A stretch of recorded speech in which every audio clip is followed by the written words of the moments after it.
Баршаңызға сәлем. Бүгін біз Лалагүлді мақтада кептіру әдісімен танысамыз. Каналыма тіркелуді ұмытпаңыздар. Қызықты видео болды.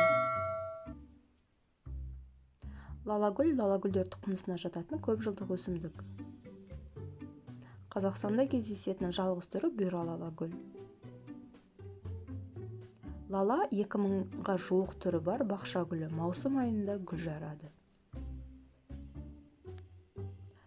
Жас пиязшықтарын жақсылап суғарып тұру қажет. Лалагүл жел өтінен аулақ, ақ жерде және топырақ құнарлы, жайлы орында өседі. Мен лалагүлдің күлтелерін жеке-жеке бөліп аламын.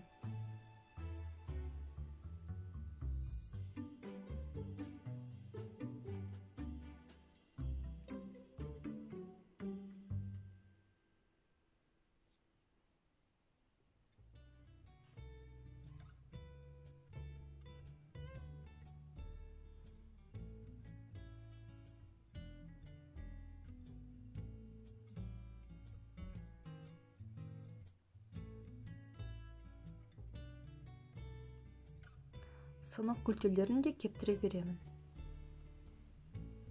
Маған оның дақтары бар жері керек.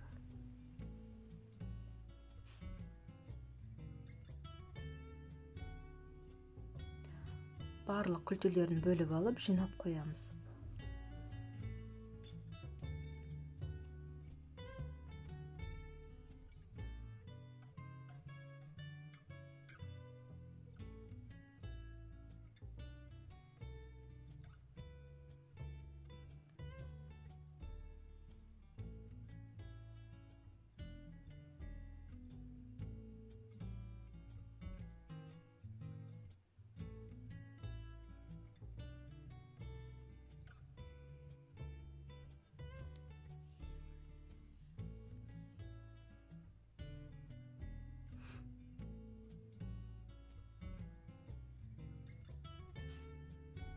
Мақта дисктерді таңдағанда ойы жоғын алу қажет.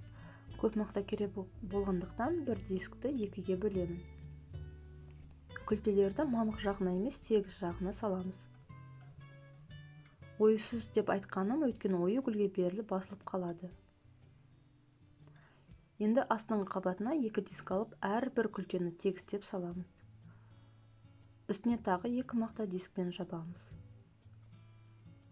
Солай барлық күлтелерді біткенше мақтаға салып шығу керек.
Мақтаға салынған күлтелерді кітап ішіне реттеп саламыз.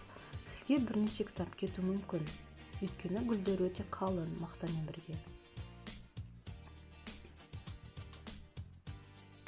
Кітапқа салып болған соң, кітап үстіне ауыр зат қойған дұрыс болады. Назарларыңызға рахмет.